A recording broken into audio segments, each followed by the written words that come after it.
How can you tell if a Scrum Master is not doing a job as well as maybe they could? That's a tricky one, because Scrum Masters don't have tangible outputs. They'll sit there and they'll say, well, what about the product? That's not on them. Okay, so we can't look at, is the product going well? What we would look to is their environment improving? The problem there is they're working in such a complex, interdependent and interlinked space that they may be doing their best and other people outside of their control are preventing those improvements. So to turn around and ask whether a Scrum Master is doing well or not gets incredibly complicated, because they might be trying their best and nothing's changing, or they may be doing nothing and nothing's changing. They may be doing nothing and the team's getting better despite them. It's really hard to remove them from that. So what we need to start doing is looking at what they do and how they do it. A Scrum Master is a coach. They are somebody who partners with, challenges, supports their teams, their organisations. Are they having critical conversations? Are their teams having critical conversations, ideally without them?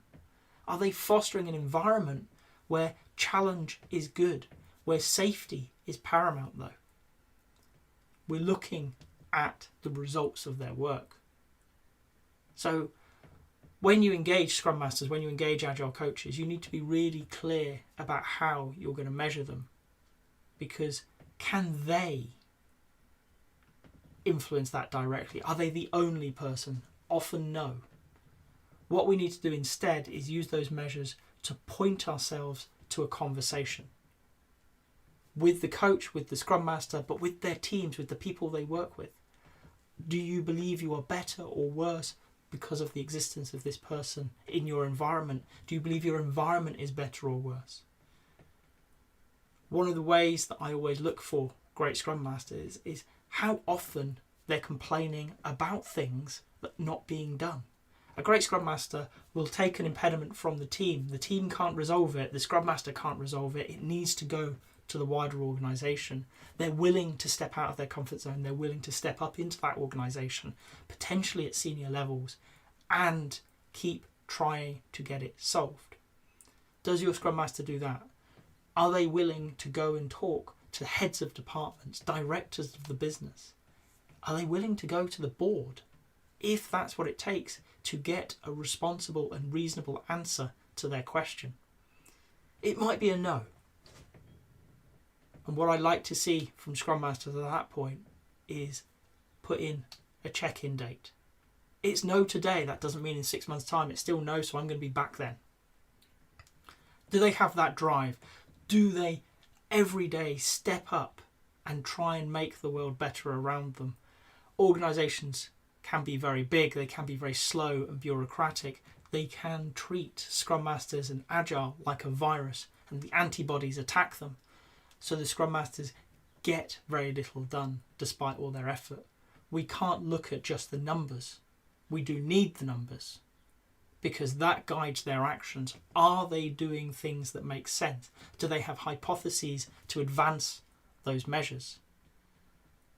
Okay. But we have to look at what they do on a day-to-day basis. Are they trying to be better? Are they working with people, improving relationships inside the team and outside the team?